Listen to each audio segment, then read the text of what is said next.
योग का हमारा शरीर, वचन और मन, शरीर, वचन और मन को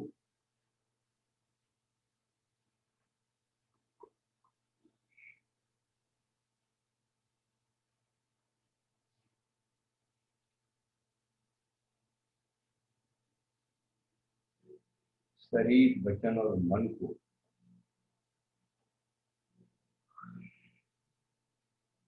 साधना, शरीर, वचन और मन की साधना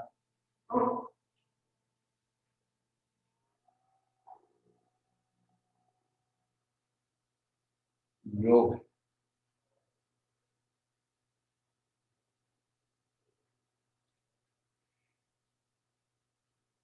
हम अपने शरीर के स्वभाव को पहचानें, वचनों की शक्ति को पहचानें, मन की रूढ़ना को पहचानें। शरीर बहुत कीमती है।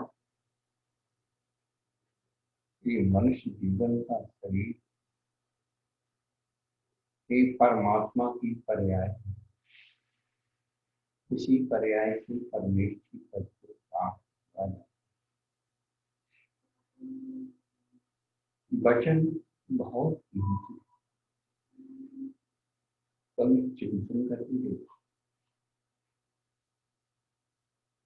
यदि हमें धनवान बनना है तो भी वचनों में ताकत होना चाहिए, और भगवान बनना है तो भी वचनों में ताकत।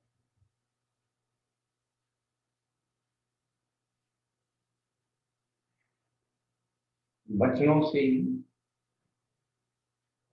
धनवान बना जा सकता।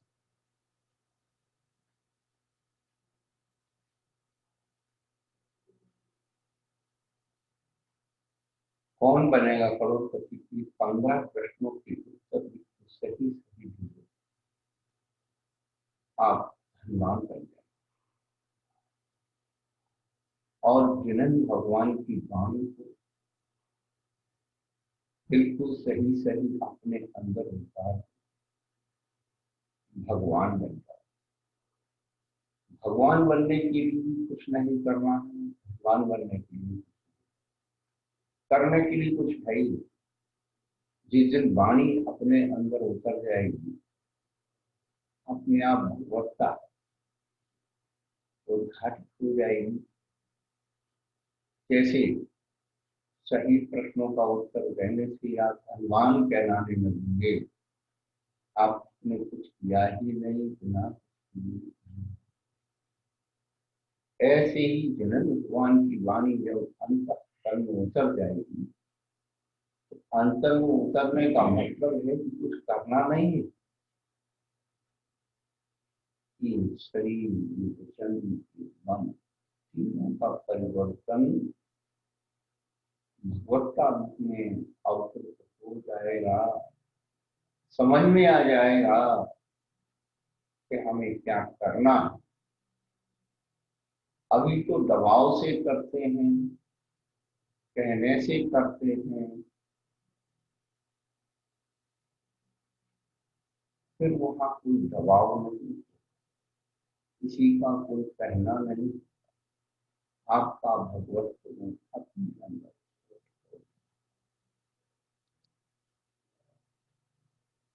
मन की शक्ति सामान्य भगवान बन जाते, लेकिन 16 कारण भाव में मन के अंदर भाने से केवली तो केवली की बात में बैठ करके साधना करके तीर्थंकर जैसा परम पद, त्रैलोक पूज पद, तीर्थ प्रवर्तन कराने वाला पद वह प्राप्त। आज तक हमें यही पता नहीं हमारे शरीर में, वचन में, मन में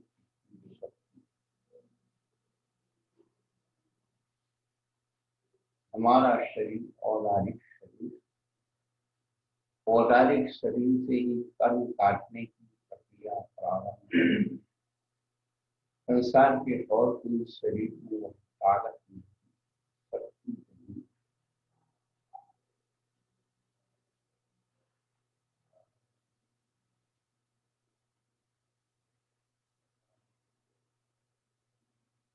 बिल्कुल सहज योग की बात कर रहे थे। अभी हमारा शरीर, हमारी वचन, हमारा मन अनावश्यक कर रहा है, अनावश्यक बोल रहा है, अनावश्यक बोल रहा है। सब अनर्थ दंड के स्वरूप शरीर, वचन और मन पुरुषार्थ की परिधि में जाए तो परमात्मा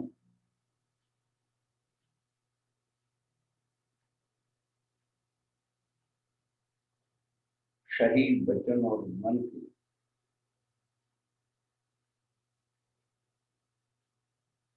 सहयोग से जो हम क्रिया करते हैं, क्रिया का संबंध होता है वह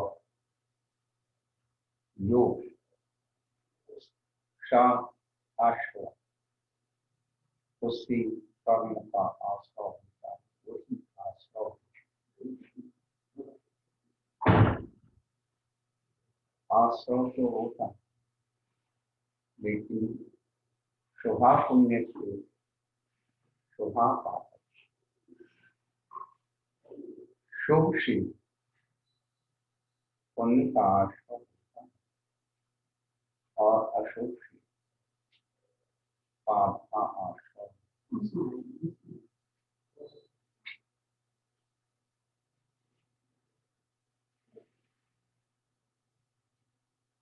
जिन जिन जीवात्माओं ने अपने मन में निकाय का सदुपयोग किया, उनके नाम का पत्थर मंदिर में रखकर पूजा और जिन जिन जीवात्माओं अपने शरीर, वचन और मन का दुरुपयोग, उनके नाम का पुतला होली और दशहरी पर चला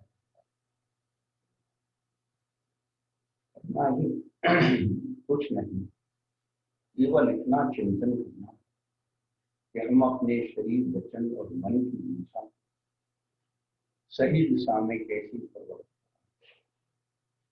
सही दिशा में लाने की जो भौतिक शब्द है, लोग कुछ कम है, लोग उसे इंग्लिश में योगा कहते हैं। योग की विधि से हम लोग अपने शरीर, वचन और मन की दिशा अनर्थ दंड से बचाकर पुरुषार्थ कर सकते। वो कैसे करना है, अपने शरीर को वश में कैसे करना है, ऋषि मुनियों ने इसका निष्कर्ष करके हम सबको बतलाया है। यम, नियम, आसन, प्राणायाम, प्रत्याहार, धारणा, ध्यान और समाधि, ये योग के 8 अंग हैं। यम का मतलब 5 पापों का जीवन पर्यंत त्याग। सबसे पहले अपने योग को अशुभ से बचाना है, वह यम। नियम जो प्रवृत्ति व्रत आदि है, उनका पूर्ण से पालन करना।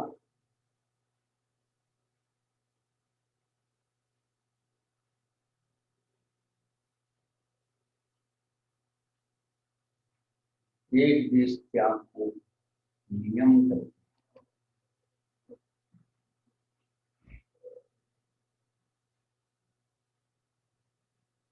अभी तक योग की स्थिति क्यों नहीं? क्योंकि हम लोग बिना यम और नियम नाना प्रकार के योग, ध्यान, नींद, भूख, चिंतन और अनेक प्रकार का व्यवहार कर। लेकिन सबसे पहले हमारे जीवन में यम आना चाहिए। योग की स्थिति में यम की स्थिति और 5 पापों में सबसे पहले हिंसा पाप। हिंसा का विपरीत अहिंसा है। हम यदि अपने जीवन में हिंसा पाप छोड़ देंगे तो हमें करना क्या होगा? कैसे हिंसा छूटती है? अहिंसा का जो लक्षण है, अहिंसा का जो स्वरूप है, वह क्या? तत्वार सूत्र 7वें अध्याय में एक एक व्रत की 5 भाव। प्रथम अहिंसा व्रत की 5 भावना। वांग मनोबुद्धि यादा विक्षेपण क्या जो कि काम को करना ही कुछ नहीं। अहिंसा व्रत की अनुभूति के लिए सबसे पहले वचन बुद्धि चाहिए, मनोबुद्धि चाहिए, क्रिया समिति चाहिए, आदान विक्षेपण समिति और आरोग्य काम। ये 5 बातों हम अपने जीवन में समझ लें, योग की शुरुआत हो जाएगी, भगवत्ता की शुरुआत हो जाएगी, प्रभुत्व का दर्शन हो जाएगा।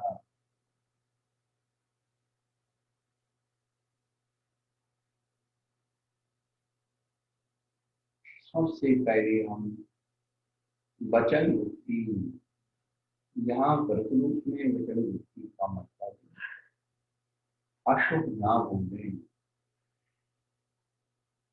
क्योंकि वचनों से मन प्रभावित होता है और मन से काय प्रभावित। तीनों का क्रम रखने का भी अपना जब व्यक्ति वचनों पर आता है तो वचनों का प्रभाव मन पर पड़ता है और मन पर पड़ने से वो दौड़ लगाता है। दौड़ का शब्दों की के लिए शब्दों की वो काय है और उस काय को क्रिया समिति पूर्वक प्रवर्तन कराना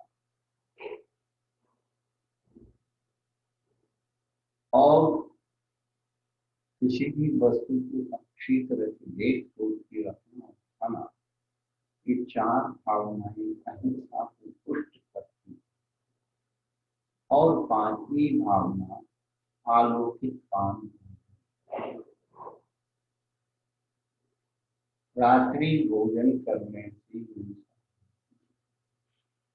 लेकिन दिन में भोजन करना अलौकिक पान भोजन की संख्या।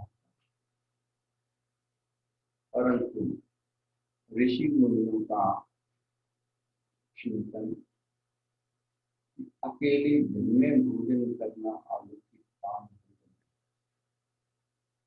दिन में तो लोग अभक्ष भी खा लेते हैं तो वह अलौकिक पान भोजन नहीं। आचार्य भगवान अहिंसा व्रत की भावना में अलौकिक पान भोजन की अनुभूति करते हुए कि भक्ष्य पदार्थ को भी 5 इंद्रियों से देख सोच करके करना। 5 इंद्रिय और देख सोच करके मन से दृढ़ सोच करके शुद्ध भोजन करना यही आपके मान भोजन। इसका मतलब अहिंसा की शुरुआत से धर्म की शुरुआत, धर्म की शुरुआत अहिंसा से और पाप की शुरुआत परिग्रह से।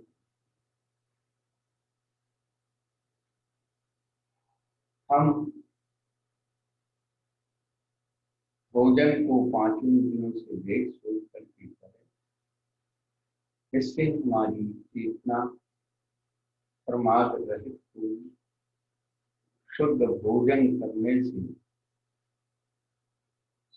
भोजन की शुद्धि से जैसा खाए अन्न वैसा मन, वैसी पिए पानी वैसी बोले वाणी, ये सूखियां चरकात होती हैं।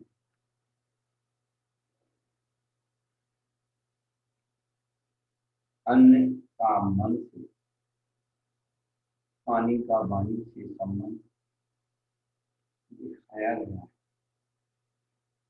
एक बात हमेशा ध्यान रखना, भगवान बनने की शुरुआत भोजन शुद्धि से होती है। हमारी चारों आयु का नौकर आहार,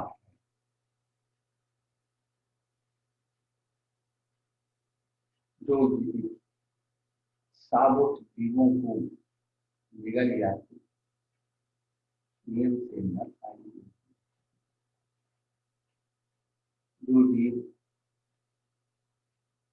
भक्ष वस्तुओं को अभक्ष और अमर्यादित करके सेवन करते हैं, वह त्रियंत जैसी पर्याय होती है। जो व्यक्ति मर्यादित भोजन करते हैं, वो मनुष्य जैसी मानवता को प्राप्त, और जो व्यक्ति अपने जीवन में भोजन से अनासक्त हो जाते हैं, भक्ष भोजन के प्रति भी आकर्षित नहीं होता है, ऐसे भी देवत्व और मोक्षत्व पद होता है। तो भगवान बनने के लिए एक भोजन शुद्धि काफी। भील ने कौवे का मांस त्याग किया, वह परमात्मा महान है। अभक्ष तो पहले ही त्याग हो चुका। भक्ष की मर्यादा भक्त का सेवन की उदासीनता पूर्वक किया जाए, कल्याण का कारण। पांचों इंद्रियों से देख सोच कर भोजन करने का नाम आलोकित काम। जानवरों को अपन देखते ही कि सबसे पहले वह सुनते, अपने खाने वाले भोजन को हरिनाथ से सुनते। यदि वह भोजन उन्हें इष्ट नहीं तो छोड़ कर क्या।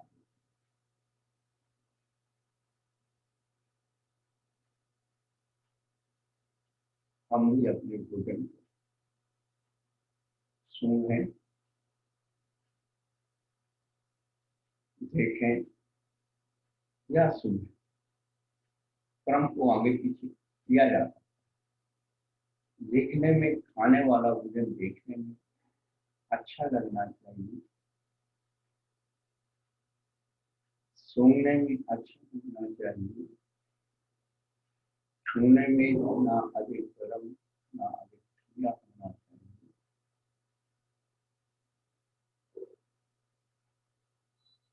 चखने में उसके स्वाद के जैसा ही होना चाहिए। और कर्णेंद्रिय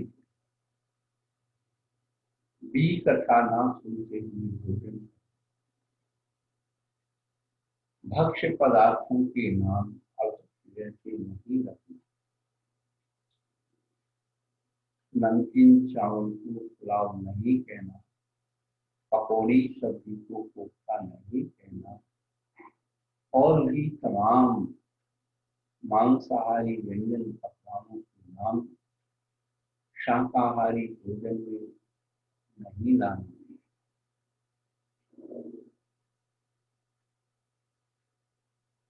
भोजन को खाना नहीं कहना, भोजन को भोजन ही कहना।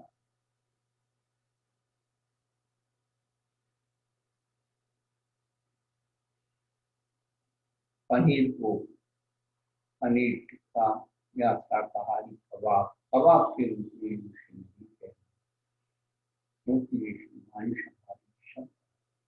हम शाकाहार वस्तुओं में मांसाहार की चेष्टा कर लेते, तो वह मांसाहार का है। दूसरा कारण, जब हम शाकाहारी वस्तुओं को मांसाहार के नामों से पुकारते हैं, तो हमारे मन की लानी मांसाहार की हट जाती है और हमारा जीवन धीरे धीरे मांसाहार की ओर परिवर्तन हो जाता है। उदाहरण के लिए, आप नमकीन चावल को पुलाव करते हैं और आपके बच्चे जो 7-8 साल के हो गए, बाजार से चीज खरीद करके खाने लगे। किसी ठेले पर लिखा था पुलाव, तो मम्मी यही तो खिलाती है पुलाव, चलो यहाँ मिल रहा है, एक प्लेट खा लेते। बस जैसे ही उसने वहाँ एक प्लेट खाया, मांसाहार की आदत पड़ गई और वह मांसाहारी। दूसरा, जब कभी आप अपने गुरुओं का व्यवहार कराते हैं, साथ में टोपा ले जाते हैं, कहीं स्कूल आदि में, तो क्या आप भोजन बना के तैयार महाराज को पड़ रहा, महाराज हाथ कर रहे हैं और चारों तरफ आए लोग आकर के आपको महाराज का आभार देते, और आप आवाज लगा, महाराज जी ये पुलाव खा, पुलाव। समझ गए? भोक्ता लोग समझ गए। हमने क्या कर दिया, अजय लोगों की काम नहीं। वह विचार करेंगे, अरे देखो हिम्मत आदमी पुलाव खाते, बस यही से हमने ये मांसाहार की बफे सिस्टम में बड़े बड़ी की पार्टी, लौकी की मछली और कद्दू के मुर्गे आदि बना डाल करके बिल्कुल वैसे ही आकार, ये सबसे बड़ा क्रिएशन। आप देखिए, यशोधर शक्ति, उसने एक आटे का मुर्गा उसकी भगवान्तर में उसे बहुत कष्ट भोगना। हम लोग भी अपने भोजन के लिए ऐसी शाकाहारी वस्तुओं को मांसाहार के नाम से, मांसाहार के रूप से, मांसाहार के संकल्प से सेवन कर रहे, सुनिश्चित है हम भक्ष्य वस्तु खाकर के भी, अभक्ष शाकाहार खाकर के भी मांसाहार का वातावरण अपने शरीर, वचन और मन में पैदा कर। इसलिए हम अपने भोजन की शुद्धि जरूर करें। जब यह शुद्धि होगी तो मन की शुद्धि होगी, मन की शुद्धि से तन की शुद्धि होगी और तन की शुद्धि से परमात्मा की शुद्धि। कहने का यम और नियम, हम अपने जीवन में यम को साधें, अपने शरीर को साधें। सबसे पहले तो यम, नियम और आसन। आसन यानी अपने शरीर को स्वभाव को स्थान आसन जो हम बार बार अपने शरीर का कहीं ना कहीं किसी रूप में उसे प्रयोग करते हैं, तो उस आसन की साधना से शरीर की दुर्गंधता रुकती है और जब शरीर की दुर्गंधता रुकेगी तो मन और वचन ये दोनों व्यवस्थित हो जाएंगे।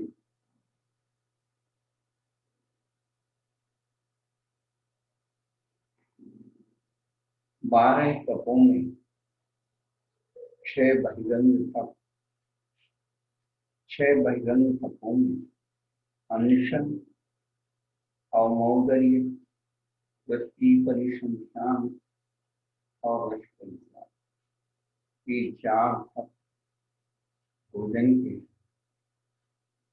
5वां विविध शय्यासन, एकांत में शयनासन करना, शरीर के स्वभाव को साधना और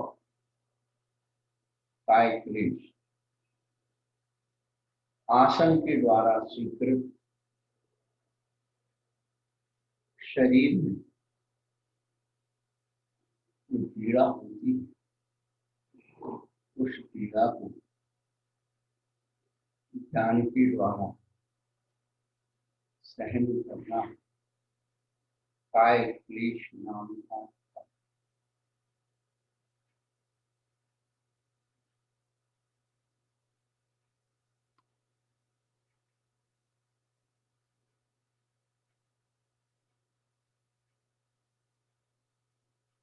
आसन सबका रूप, यम यम आसन, आसन की बात प्राणायाम। पर आसन कैसी होना चाहिए? पद्मासन, अर्थ पद्मासन, आसन, खड्गासन, प्रमुख 4 आसनों में किसी एक आसन का अवलंबन में जिससे शरीर व्यवस्थित हो। आसन ग्रहण करने के बाद श्वास शरीर की सांस पर ध्यान दें। आजकल इसका विचार बहुत हो रहा है क्योंकि व्यक्ति मानसिक टेंशन में योगा क्लासेस कर रहा है, लेकिन जब तक उस योग का स्वरूप सही नहीं हो उससे फायदा मिलने वाला नहीं। योगा की सबसे प्रचलित प्रणाली सहज की प्रणाली विपश्यना। विपश्यना बौद्धिक का ध्यान पद्धति है, तो ध्यान पद्धति उसका नाम विपश्यना ने दिया और ध्यान पद्धति में कायिक सर्ग कहा, यानी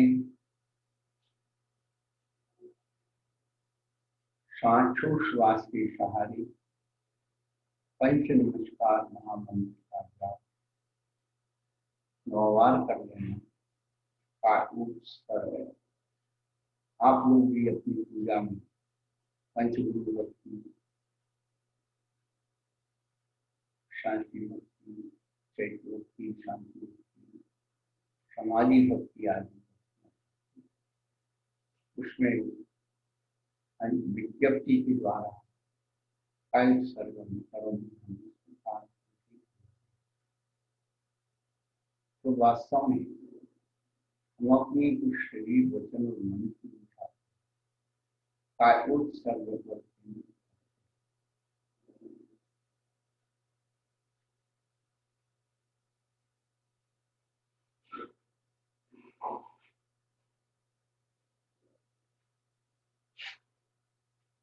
इसलिए जंगलों में मिराज, गुफाओं में, कोठों में शून्य ग्रह, कायु सर निद्रा, केवल श्वास को देखो, सांस का अनुभव करो। श्वास लेते समय नाक के नथनों के पास ठंडे पनका नहीं, केवल कायु स्तर में प्रारंभिक विधि।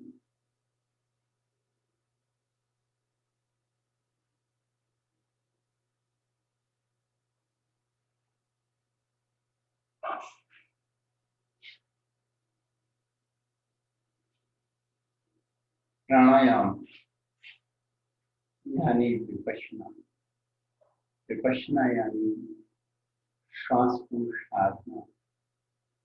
व्यवहार जगत में जब भी भोगों में होता है, श्वास की गति बढ़ती, भोग से श्वास की गति बढ़ती और योग से श्वास की गति स्थिर होती है।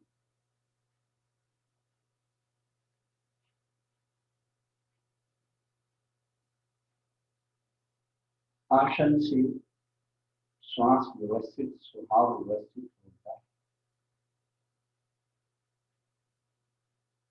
और प्राणायाम से श्वास व्यवस्थित।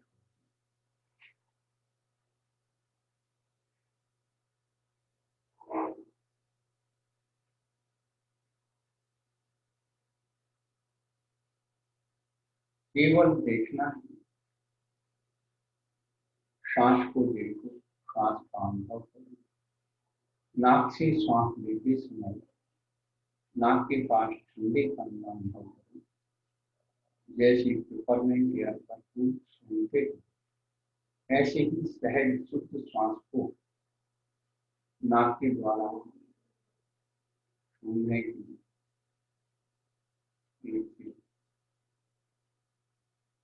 बिल्कुल सहज योग।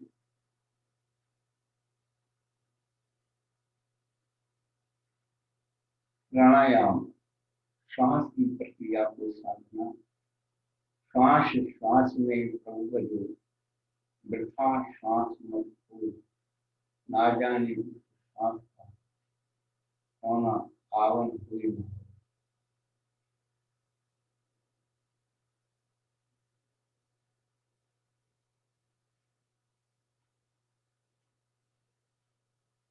बिल्कुल सहज श्वास को देखिए, श्वास का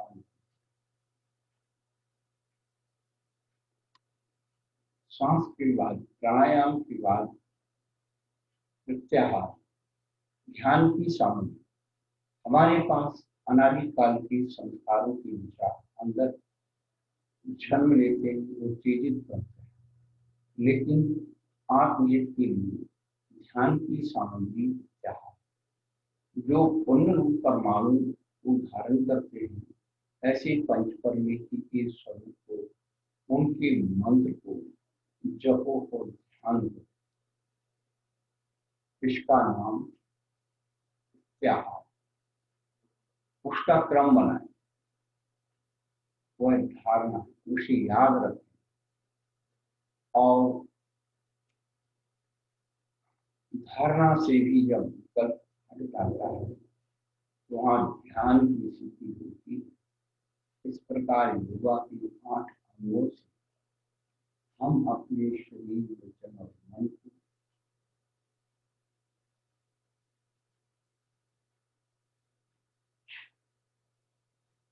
प्रयुक्त करें। धर्म की ओर तो शुभ आश्रय होगा और अशुभ में लगाएंगे तो पाप आश्रय होगा। इस प्रकार से आपको धारणा और ध्यान, धारणा के द्वारा एकत्रित सामग्री एक ही करके उसे अपने उपयोग में लाना ध्यान है और उस ध्यान में भी उनका स्वरूप अहंकारी हो।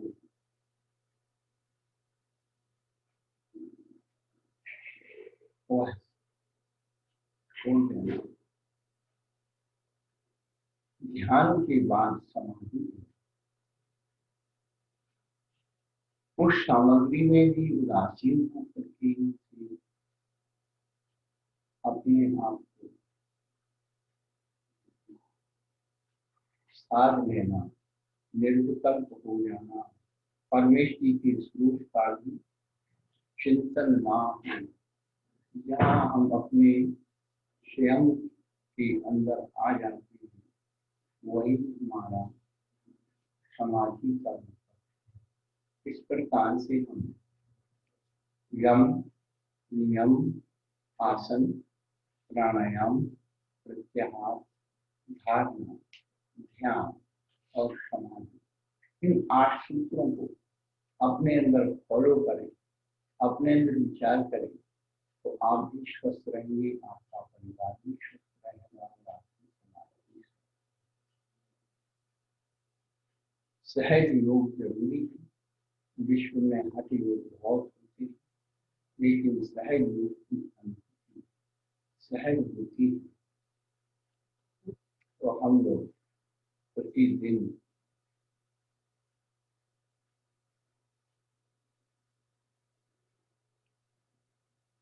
योग की साधना करें, समाधि की साधना करें और अपने आप को पहचानने की कोशिश करें। अब सभी लोग अपने हाथ जोड़ लीजिए और धीरे धीरे अपनी दोनों हाथों की हथेली इस प्रकार से रगड़िए, आवाज नहीं होना चाहिए। और उसके बाद आप दोनों हाथ की उंगलियों को अपनी आंखों की पोरों को रख करके अंदर से बाहर की ओर ले जाए।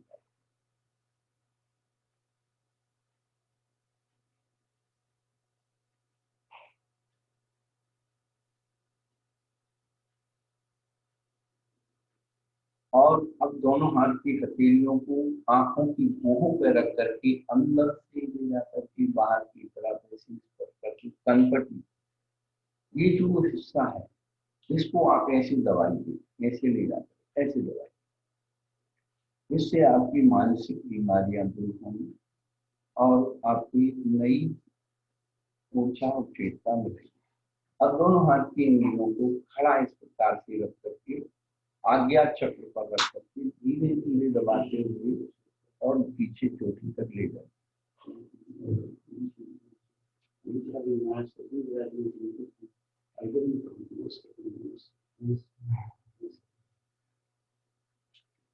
दाहिने हाथ को चोटी पर रखिए और बाएं हाथ को इस प्रकार रख करके धीरे धीरे धीरे धीरे धीरे पीछे गर्दन तक ले जाइए।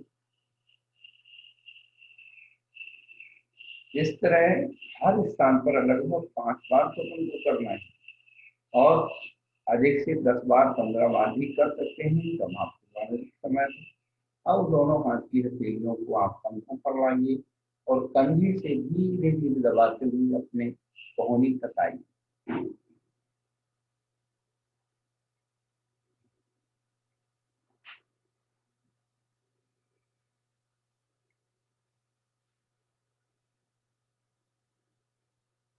अब पहला हाथ नीचे रखिए, बाएं हाथ ऊपर करके कोहनी से पहुंचे तक इस प्रकार से हाथ।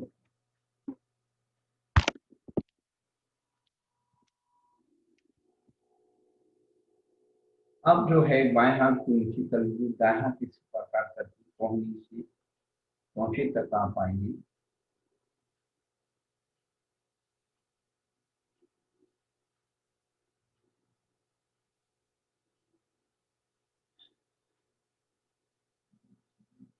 अब दाएं हाथ की कलाई को बाएं हाथ में रख करके ऐसे घुमाइए। बायां हाथ नहीं घूमना चाहिए, घूम अंदर होने वाला हाथ, जैसे बाल को रख करके, गेंद को रख करके, कोई गोल वस्तु रख करके घुमा। अंगूठी बंद नहीं करना, इस प्रकार से सीधी दर्शन होगा। अब जो है अपने बाएं हाथ को दाएं हाथ की कलाई, बाएं हाथ की कलाई को दाएं हाथ में रख करके घुमा।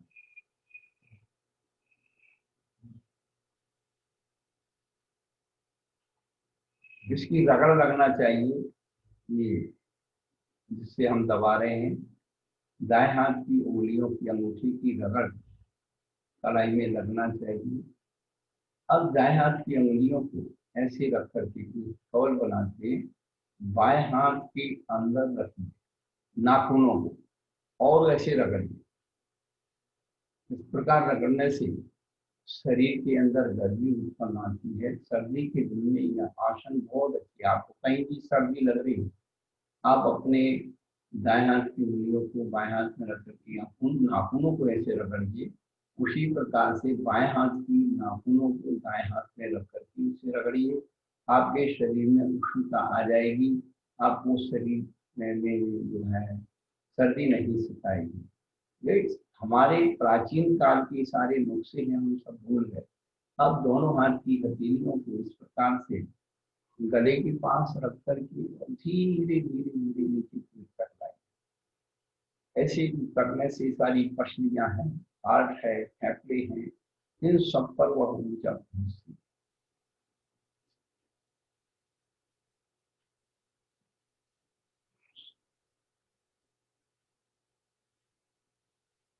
अब दोनों हाथ की हथेलियों को कमर के ऊपर रखिए, जहां तक पकड़ा जा सकता है वहां तक ले जाइए और इस प्रकार से पसलियों को दबाते हुए नीचे पीठ तक, नीचे हिप्स तक आइए, ऐसे दबाते।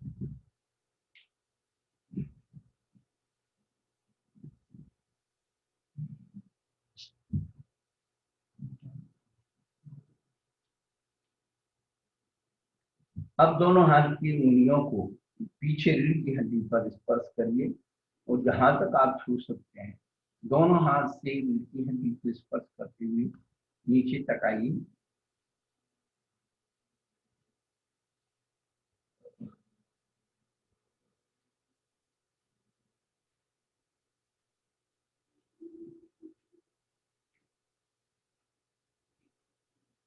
अब दोनों हाथ को हिप से लेकर के घुटने तक लाइए।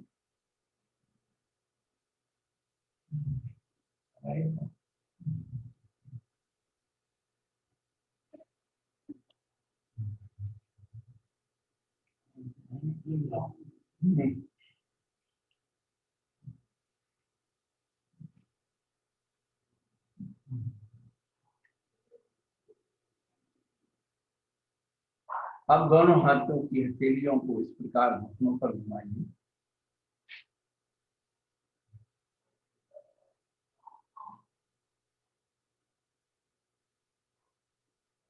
फिर दोनों हाथों को उल्टा घुमा दीजिए हथेलियों को।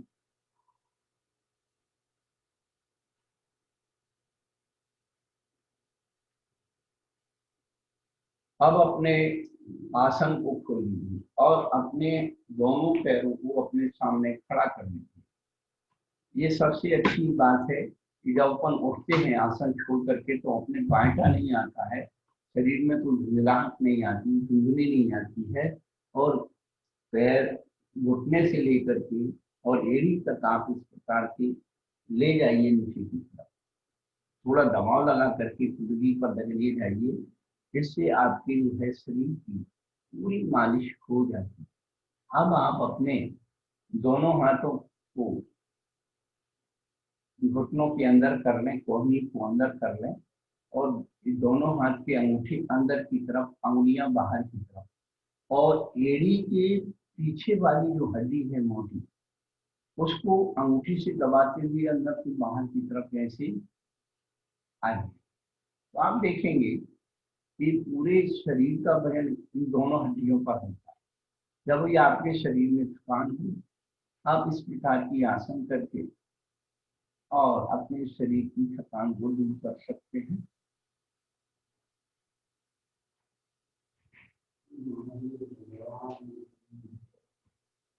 और अब आप बाहर वाली गांठ को चारों उंगलियों से दबाते हुए और पंजे तक ले जाएंगे।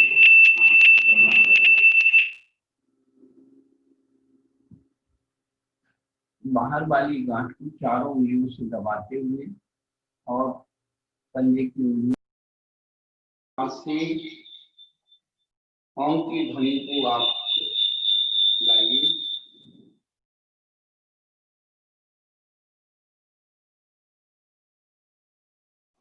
ओम की ध्वनि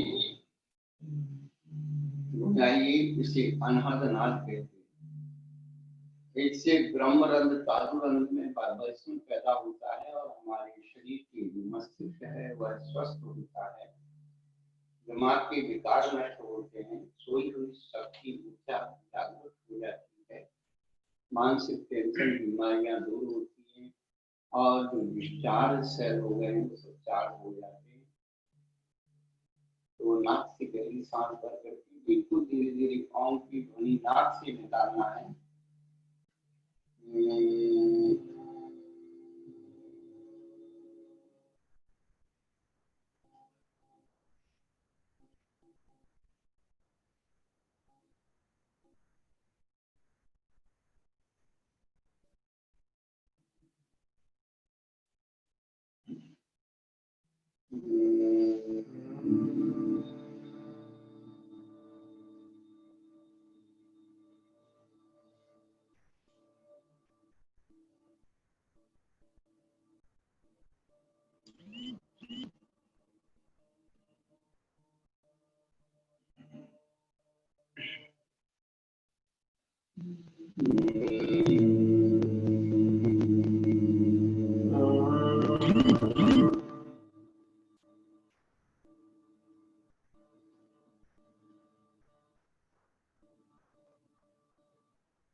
शांति शांति।